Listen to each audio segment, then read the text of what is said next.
अस्सलामुअलैकुम viewers. Rare garden में मैं हूं आपका होस्ट बिलाल और आज मैं ग्रो करने वाला हूं jackfruit from seed. Jackfruit के ऊपर एक वीडियो मैं पहले भी बना चुका हूं। उसमें मैंने इसका जो फ्रूट है अंदर से एडिबल पार्ट वो हार्वेस्ट किया था और साथ में सीड्स कलेक्ट किए थे और इसको कट करके दिखाया था। अभी ये मार्केट में अवेलेबल है तो मैंने ये दोबारा मंगाया है, लेकिन अभी ये फ्रूट पाकिस्तान में रेडी नहीं हुआ। अभी इसका दरख्तों के ऊपर साइज़ छोटा है, साइज़ के बाद बड़ा होगा, फिर ये पकेगा, फिर मार्केट में आएगा। ये जो फ्रूट है ये इम्पोर्टेड है, इंपोर्ट करवाया गया है ये फ्रूट बाहर से और ये आज ही आया है मेरे पास। और ये आप देख सकते हैं इसकी हालत बहुत ही फ्रेश है और ये इसको दबाने पर बहुत ज़्यादा नरम भी महसूस नहीं हो रहा और इसमें से अभी कोई भी खुशबू भी नहीं आ रही, जिसका मतलब है ये अभी पका नहीं है पूरा। तो इसको फ़िलहाल मैं अखबार वगैरह में लपेट के कमरे में रख दूंगा 1-2 दिन के लिए। ये 1 या 2 दिन मज़ीद और लेगा पकने के लिए। उसके बाद इसको मैं कट करूंगा और इसके अंदर से फ्रूट हार्वेस्ट करेंगे, एडिबल पार्ट। और इंटरनेट पर आपने ये फुल ग्रीन कलर में देखा होगा फ्रूट, वो पूरा पका नहीं होता। और अभी ये आप देख सकते हैं इसमें भी ब्राउनिश और येलोइश कलर आ रहा है। ये भी अभी पूरी तरह पका नहीं है, इसको भी अभी मैं 1-2 दिन और मज़ीद रखूँगा। तो चलें फ़िलहाल इसको मैं अभी रखने वाला हूँ। जब ये फुल पकेगा तब इसके सीड्स निकाल कर ग्रो करेंगे। बहुत ही आसान है इसको सीड से ग्रो करना।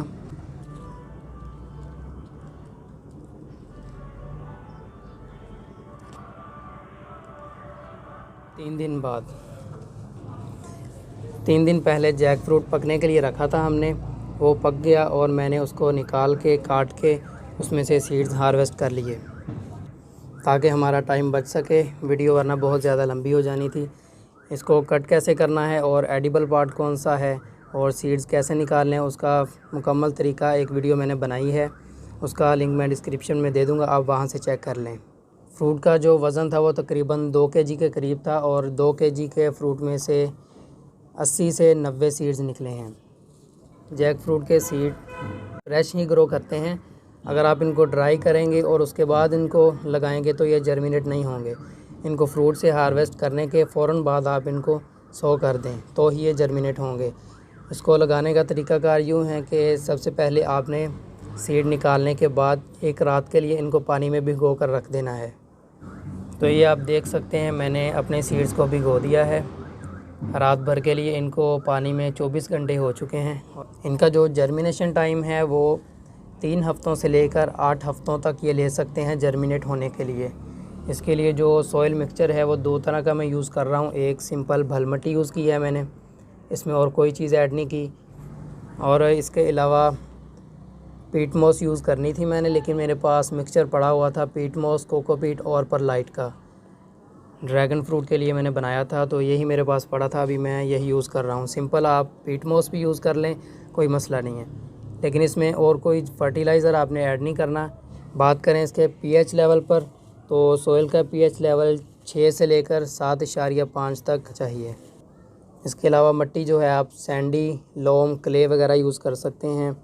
आप चाहें तो इनको इंडोर भी ग्रो कर सकते हैं। इंडोर इसकी सीडलिंग कर लें और जब सीडलिंग रेडी हो जाए तो उसको आउटडोर ट्रांसप्लांट कर दें, वरना आप इसको डायरेक्ट ज़मीन में भी आउटडोर कर सकते हैं। आज अप्रैल की 12 तारीख है। इनके सीड्स को एक तो फ्रेश ही लगाना है, दूसरे नंबर पे आप कहेंगे जी इसको हम हार्वेस्ट कर लें या फ्रूट को ही हम फ्रिज में रख दें तो ये फ़्रेश रहेंगे, तो ऐसा बिल्कुल नहीं है। अगर आप इनको फ्रिज में रखेंगे तो ये सीड्स ख़त्म हो जाएंगे, मर जाएंगे, ये ग्रो नहीं करेंगे। इसलिए आप इसको रूम टेम्परेचर पर ही रखना है आपने और निकालने के फ़ौरन बाद आपने प्रोसेस स्टार्ट कर देना है इसको ग्रो करने का। तो सिंपल आप कप ले लें और इसमें एक सुराख कर लें, फिर उसमें सीड लगा दें। 1 इंच जो है वो आपने इसके अंदर तक लगाना है, 1 इंच अंदर तक दबा दें।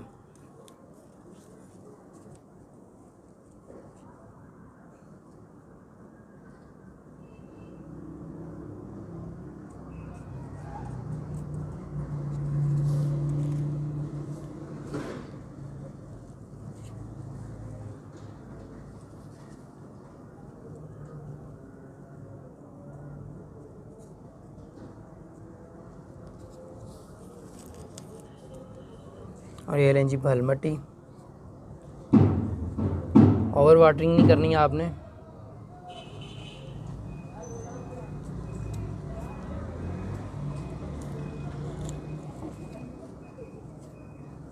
अगर जैक फ्रूट को ओवर वाटरिंग करेंगे तो ये बर्दाश्त नहीं करते ओवर वाटरिंग, ये मर जाएंगे। तो पानी का आपने ख्याल रखना है।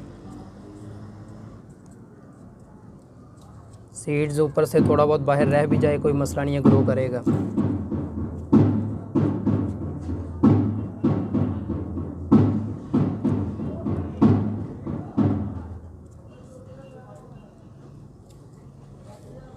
तो चलें अभी जो है मैं सारे सीड्स लगा के फिर आपके साथ शेयर करता हूँ। तो लें जी, जैक फ्रूट के सारे सीड्स लग गए हैं और इनको मैंने अभी शेड में रख दिया है। सीड्स बहुत ज़्यादा थे और जो सॉइल मिक्सचर है वो मेरे पास कम था, तो मैंने छोटे गमलों में मिट्टी भरकर उसमें 8-8, 10-10 सीड्स लगा दिए। तो चले देखते हैं कब तक ये स्प्राउट होंगे। 10 दिन बाद जैक फ्रूट के सीड जर्मिनेट होना स्टार्ट हो चुके हैं। यहाँ पे आप देख सकते हैं।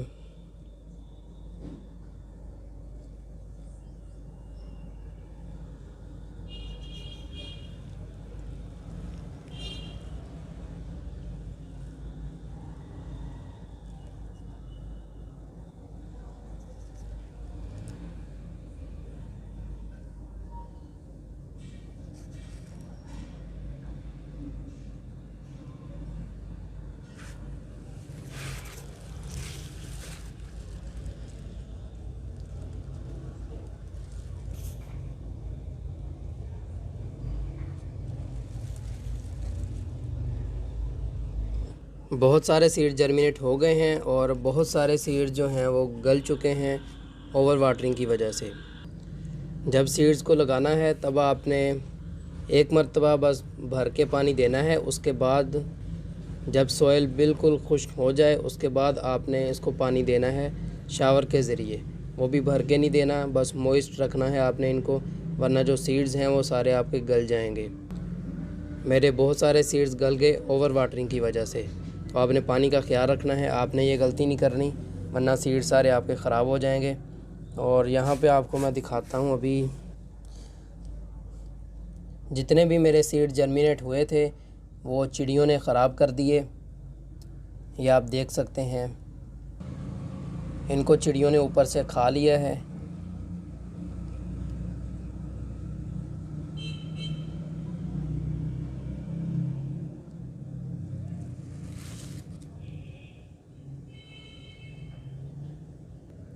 लेकिन ये बहुत ही हार्डी प्लांट है, तो चिड़ियों ने खा लिए, इसका कोई मसला नहीं है। यहाँ पे अभी आपको दिखाता हूँ मैं, ये देखें, ये चिड़ियों ने ऊपर से खा लिया था, ख़राब कर दिया था और इसकी साइड ब्रांचेस निकलना स्टार्ट हो चुकी हैं। प्लांट निकला था, चिड़ियों ने खा लिया, ऊपर से 2 ब्रांचेस निकली थी, उन्होंने वो भी ख़राब कर दी, उनको भी खा लिया और उनके भी साइड से आगे मज़ीद 2 ब्रांचेस और निकल रही हैं। ये छोटी सी सीडलिंग के ऊपर 6 ब्रांचेस निकल रही हैं अब। तो इस बात की टेंशन नहीं है कि चिड़ियों ने ख़राब कर दिया, ये आपके ग्रो हो जाएंगे। ये देखें, ये भी चिड़ियों ने खा लिया है लेकिन ये ख़राब नहीं हुआ, आगे मज़ीद इसकी ब्रांचेस बन जाएंगी। ये देखें, इसकी भी ब्रांच एक निकल रही है अब। उसके अलावा जी ये देख लें, यहाँ से इसकी भी ब्रांच निकल रही है।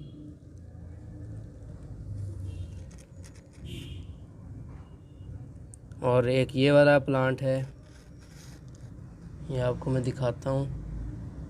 ये देखें, यहाँ से चिड़ियों ने ख़राब कर दिया था, आगे ये मज़ीद न्यू ब्रांच निकल रही है और दूसरी ये निकल चुकी है। और यहाँ पे भी इस तरह है, यहाँ से चिड़ियों ने ये ख़राब कर दिया सारा और ये ब्रांच निकल रही है।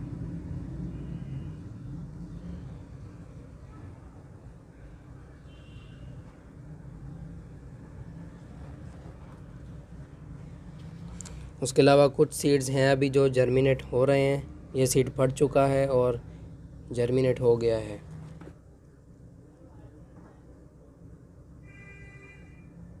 इसकी भी जर्मिनेशन शुरू हो गई है। तो इनको चिड़ियों से बचाने के लिए मैंने ये फ्रूट वाली टोकरियों का इस्तेमाल किया है। गमलों के ऊपर मैंने ये टोकरियां रख दी हैं, तो चिड़ियाँ कहीं से भी इनके ऊपर हमला नहीं कर सकती।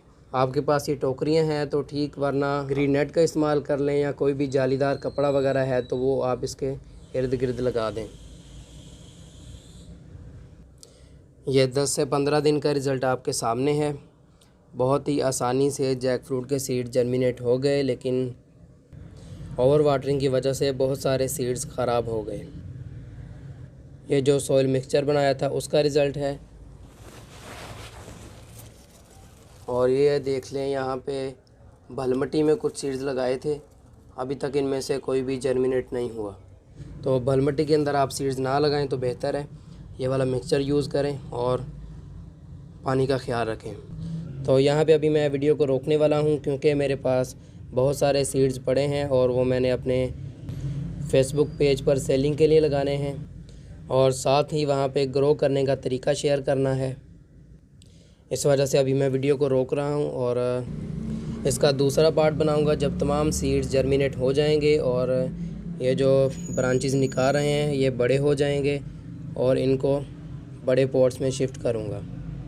तब इसका दूसरा पार्ट बना के आपके साथ शेयर करूँगा। तो उम्मीद है जैक फ्रूट के ऊपर मेरी ये वीडियो आपको पसंद आई होगी। वीडियो को लाइक करें, कमेंट करें, शेयर करें और मेरे चैनल को सब्सक्राइब करें। मिलते हैं एक नई वीडियो के साथ, तब तक के लिए अल्लाह हाफिज़।